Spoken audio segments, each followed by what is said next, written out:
Base à propos des rives. Une rive est la terre ferme qui borde directement un cours d'eau, ce que l'on appelle aussi les berges. Le type de cours d'eau n'a pas d'importance. Dès lors, une rive peut être par exemple celle d'une rivière, d'un lac, d'un étang ou même de la mer. Type de rive. Selon le type de rive dont il s'agit, vous effectuez différentes mesures d'entretien. Pour que vous puissiez reconnaître immédiatement de quel type il s'agit, nous vous expliquons ici brièvement les caractéristiques typiques de chacune d'entre elles. Rives avec zone d'eau peu profonde. Les rives avec des zones d'eau peu profondes sont généralement des roselières composées de roseaux, de massettes ou de joncs. Elles constituent un habitat pour de nombreuses espèces animales différentes, comme les grenouilles, les couleuvres à collier et les oiseaux. Les roselières épurent l'eau et empêchent la terre d'être emportée. Rives plates minérales composées de boulets, graviers. Les rives minérales sont constituées d'une quantité de petites pierres, généralement rondes, qui se présentent sous forme de dépôts, surtout le long des rivières ou d'autres eaux courantes. Les jeunes poissons et les larves d'insectes y trouvent des habitats variés. Rives abruptes minérales et végétales.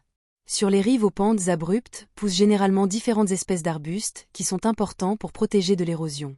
De plus, on y trouve souvent des fissures et des grottes dans les rochers, où des espèces d'oiseaux se reproduisent et où différentes espèces d'insectes trouvent leur habitat. Nous parlons de zones boisées riveraines lorsque la rive est couverte d'arbres et d'arbustes. C'est un habitat d'une grande biodiversité. Cela signifie que vous y trouverez de nombreuses espèces végétales et animales différentes. Dans les espaces racinaires submergés, des niches se créent par exemple pour les poissons et autres animaux. La vitesse d'écoulement des rivières et des ruisseaux diminue de manière significative lorsque les rives sont naturellement bordées d'une ripisylve, végétation installée sur les berges. Zones alluviales. Par zone alluviale, nous entendons la zone située le long des cours d'eau, zone terre-eau, et caractérisée par l'alternance des crues et des étiages. Les zones alluviales présentent une biodiversité élevée. Travaux typiques pour les agents d'exploitation dans les zones riveraines. En tant qu'agent d'exploitation, vous êtes peut-être responsable de l'entretien des rives.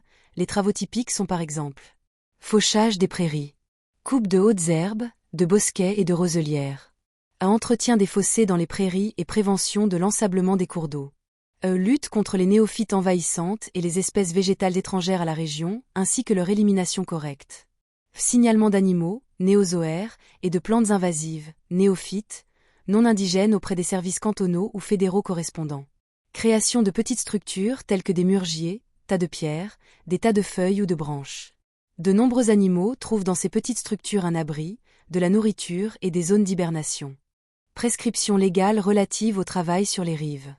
Les travaux sur les rives et dans les cours d'eau sont réglementés par la loi. Il existe de nombreuses réglementations que vous devez suivre en tant que spécialiste.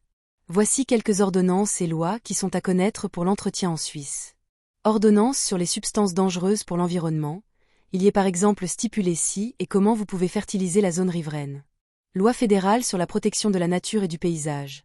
Par exemple, l'article 21 stipule que vous ne pouvez ni défricher, ni remblayer, ni détruire de quelque manière que ce soit la végétation des rives. Ordonnance sur la protection de la nature et du paysage. On y définit par exemple des associations végétales et des biotopes à protéger. Loi et ordonnance cantonales sur la protection de la nature et du patrimoine. Selon les cantons, d'autres lois et ordonnances s'appliquent en matière de protection de la nature et du patrimoine. Si vous effectuez des travaux dans une zone riveraine, il est important de vous informer au préalable sur les dispositions légales et réglementations en vigueur. Vous devez strictement respecter les réglementations en matière de sécurité au travail et de protection de la nature. Dans le cas contraire, des conséquences pénales peuvent s'appliquer à vous, en tant que spécialiste, ou à l'entreprise.